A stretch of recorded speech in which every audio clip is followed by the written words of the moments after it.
10. The movie that brought 3D back from the dead. There was a time when 3D movies were a gimmick. Cinema-goers wore cardboard glasses with one blue and one red lens, which were, for some reason, square. Typically films were 90% in 2D, with a few scenes which had painted 3D in post-production. The process was pretty expensive and not exciting enough to make audiences forget how silly they looked in the glasses. But in 2009, James Cameron's Avatar changed all that. IMAX had been experimenting with 3D film techniques since the mid-1980s, and a few movies and documentaries had played with the medium.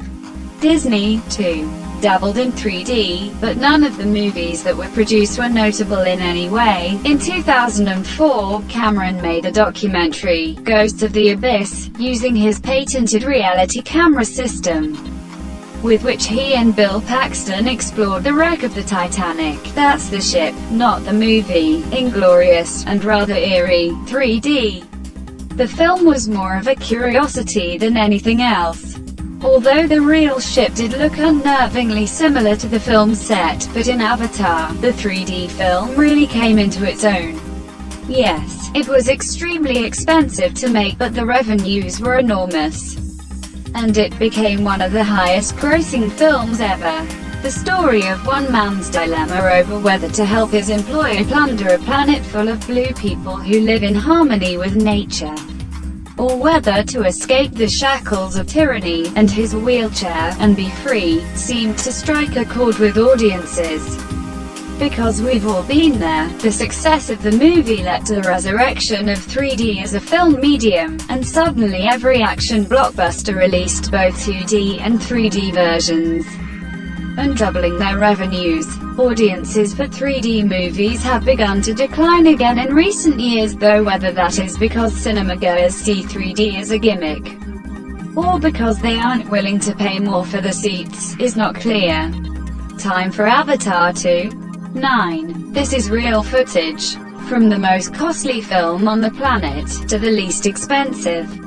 The Blair Witch Project was made for $10 in a nickel that the chief discovered down the rear of the couch. All things considered, maybe somewhat more than that, however not much, using modest cameras, no content, ropey entertainers and a ton of nerve. The producers Daniel Myrick and Eduardo Sanchez changed the film business. Or on the other hand, to be increasingly exact, the blood and gore film industry. Found film had been done previously. The strategy had been utilized in books for quite a long time. However, the principal model in film is thought to have been Cannibal Holocaust, a film that is truly as terrible as it sounds. The Blair Witch Project isn't generally an extraordinary film. It's not so much as an extraordinary blood and gore movie. Yet, it had a splendid showcasing effort. At the point when the film was introduced at the Sundance Festival, the entertainers were completely recorded as either missing or deceased. No honorary pathway treatment for them. The film's legitimate site included missing persons banners and bids for data, and the film was one of the first to have a viral showcasing effort. The film additionally conveyed an announcement alarming the crowd that what they were going to see was genuine film. It wasn't, but the falsehood helped make the Blair Witch Project a tremendous business achievement and guaranteed that each blood and gore flick for the following 10 years would be about certain children with a camera and a urban legend nobody has ever heard of, and you realize that? While the children probably won't enjoy the camera, tragically, will. 8. The very last installment, Part 1. Multi-part establishments are incredibly worthwhile, and one approach to keep that money dairy animals lactating is to cut the last portion into 2 parts. When the film juggernaut that is Harry Potter folded into films with the Philosopher's Sorcerer's Stone in 2001. The finish of the arrangement appeared to be extremely far away. In any case, by 2010, the kid-on-screen characters were starting to look extremely old for their school regalia. In any case, The end was in sight, as the last novel in the arrangement was made into Harry Potter and the Deathly Hallows Part 1. Pause. What? There were 7 books with the goal that 7 motion pictures. Isn't that so? The studio had other ideas. The reason that they gave was that they needed to do equity to the book, which was somewhat long, and incorporated various remaining details that should, in reasonableness to the crowd, be integrated with a perfect bow. Nothing at all to do with the $2.5 billion overall film industry receipts. Also DVD deals, gushing rights and marketing. Not a chance. All to do with crowd fulfillment. The poor Hogwarts understudies needed to shave those facial hair and wear the garbs for another year. Since Harry Potter, a wide range of establishments have cottoned on to pressing one more payday from a film establishment. Regardless of whether you believe it's a smart thought, most likely relies upon which end of the money dairy animals you're on. We need the front end. 7. The Summer Monster Movie. In 1975, the mid-year blockbuster Beast film was spotted prowling someplace off the shore of Amity Island. That film was Jaws, and it hasn't been sheltered to return into the films in July and August since. Directed by Steven Spielberg, in his first large film, the movie had 2 things making it work. To start with, was an incredible score by John Williams, still in a flash conspicuous 45 years after the fact. And furthermore, by the way that you barely ever really observed the great white shark that was threatening the seashore. This was to a great extent in light of the fact that the mechanical shark sucked for shore, and Spielberg knew it. Rather, he got innovative, and went with loads of shark POV shots, whipping legs, and shockingly quiet water underneath which fear lurked. Combined with Williams' score, it was a champ. Jaws, subsequently, gave us 2 things: the late spring Beast blockbuster, and verification that, with regards to beasts, the animal you can't see is endlessly more unnerving than the one you can. 6. The sequel. At the point when you have a hit on your hands, it's normal to need to take advantage of that. Studios regularly take a gander at the degree for continuations before they even purchase the rights. In light of the fact that, if the primary film was a triumph, the accomplishment of the spin-off is nearly guaranteed, you may believe that the spin-off is an advanced development. However, you would not be right. The principal known spin-off, The Fall of a Nation, was delivered and coordinated by Thomas Dixon Jr. in 1916. Discharged just a single year after D.W. Griffith's epic, The Birth of a Nation, and under a long time since the arrival of the principal full-length highlight film, so the spin-off is likely setting down deep roots. In spite of the fact that The Fall of a Nation isn't. There are no known prints in presence. There are still new continuation developments. However, the first spin-off have grossed more at the box office than the first was From Russia with Love, which took $8 million more than the past Bond film. Dr. No: The Return of the Jedi is the primary third-parter of a set of 3 to be preferred, acclaimed over the initial 2. With each film pundit in presence keeping up that it is better than either A New Hope or The Empire Strikes Back. Regardless of the way that it netted the least at the box office and was just one of the 3 movies not to win an Oscar of any kind, the commentary throughout the entire existence of the spin-off, notwithstanding, goes to Terminator 2: Judgment Day, for their inventive utilization of the colon to tack another title onto a built-up brand. It began a pattern for colon-based titles, which incorporates essentially all the Avengers motion pictures and the repetitious bad dream that is Die Hard with a vengeance.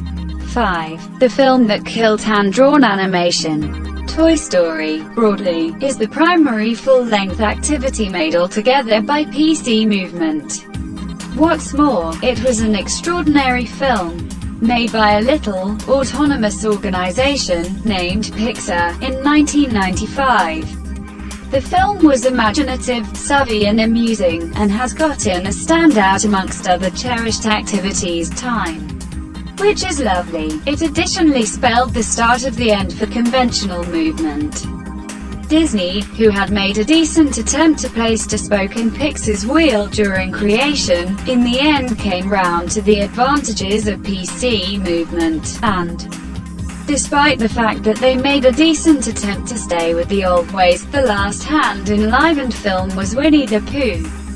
In 2011, even before then, the activity procedure had been consolidating increasingly more PC innovation, with each Disney film since 1990 utilizing Disney's computer-animated production system to some degree. Does it matter? Presumably not. In spite of the fact that it is consistently a disgrace when progress demolishes another long-standing industry, Toy Story, and all the motion pictures that tailed it, were still made by specialists, journalists and actors. Toy Story didn't drive its way into a large number of hearts in view of its PC wizardry. That was down to an exceptionally uncommon companionship between a cowpoke and a space traveler. 4. The First Remake. Now and then a film is simply so acceptable, you need to make it again. For Cecil B. DeMille, be that as it may, it was by all accounts an instance of attempting to hit the nail on the head. In 1914, he made The Squaw Man, the narrative of a British man of his word who is unfairly indicted for a wrongdoing, and who emigrates to America for a new beginning in the West, where he safeguards an inborn princess from the grasp of a fugitive. He and his squaw instantly become hopelessly enamored, and have a kid. They upbeat for quite a while. At the same time, when evidence of his improper conviction rises, the squaw man's better half helpfully bites the dust, and the child is requested his own well-being, leaving him allowed to come back to England and resume his genuine life. Not a film that has matured well, maybe. However, DeMille appears to have been exorbitantly attached to it, since he changed it only a year later, and revamped it again as a talkie in 1931. The first film was a humble achievement, making $20,000. The subsequent film multiplied the receipts, while the third film made lost $150,000. He didn't make a fourth form. 3. The Footnote. A few movies bigly affect the film. For others it's all the more a commentary. For the Muppet movie, a reference was their effect on cinema. If you love the Muppets, you most likely idea the Muppet movie was incredible. On the off chance that you didn't, well, who minds? It's a film about certain mannequins and their excursion from insensibility to the standard rich and acclaimed contract. At the end of the day, nothing out of the ordinary, until the credits rolled. On the grounds that the Muppet movie was the main film to incorporate a post-credit scene.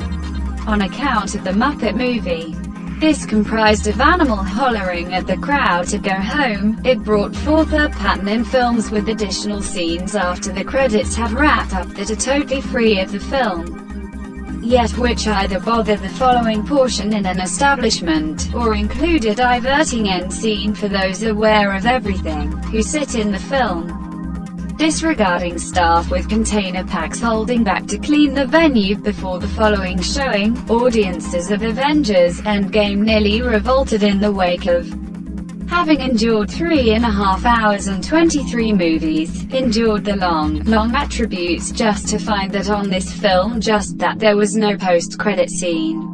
Only an irritating little clamor. A debt of gratitude is in order to no end. 2. Dialogue is optional. Most contents comprise of exchange and stage headings. At the point when Stanley Kubrick made 2001: A Space Odyssey, he appears to have concluded that a unique little something was optional. The film was prominent to a great extent for the significant stretches of complete quietness. The first and last 20 minutes of the film are absolutely without discourse, and the impact is truly terrifying for the audience. Not just did nobody talk, Yet Kubrick confined the utilization of music as well, particularly on the uncommon events that anybody talked. In this manner denying the crowd of the standard sound-related intimations to what they are seeing and what they ought to be feeling. The method is quite upsetting, which is most likely why it was utilized as of late in the tension, blood and gore flick, The Quiet Place.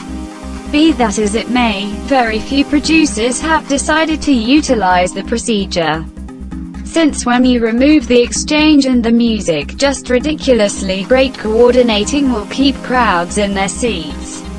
At the point when it works, be that as it may, the impact is extraordinary. 1. Call that a costume. Master of the Rings gave us a great deal of things.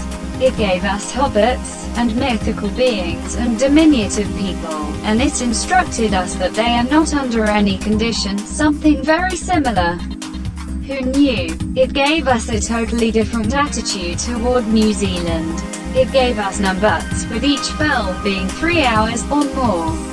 Furthermore, it gave us Andy Serkis in a movement catsuit, playing Gollum. Although explores different avenues regarding movement, catch had been continuing for some time. The character of Jar Binks in Star Wars The Phantom Menace, for instance, was the first to utilize the strategy. In 1999, however, it wasn't until The Lord of the Rings, The Two Towers, in 2002, that movement catch should be possible in genuine time. The movement catch suit has produced 1,000 motion pictures where on-screen characters wear amusing suits, and given Andy Serkis a whole profession in films where nobody ever observes his face.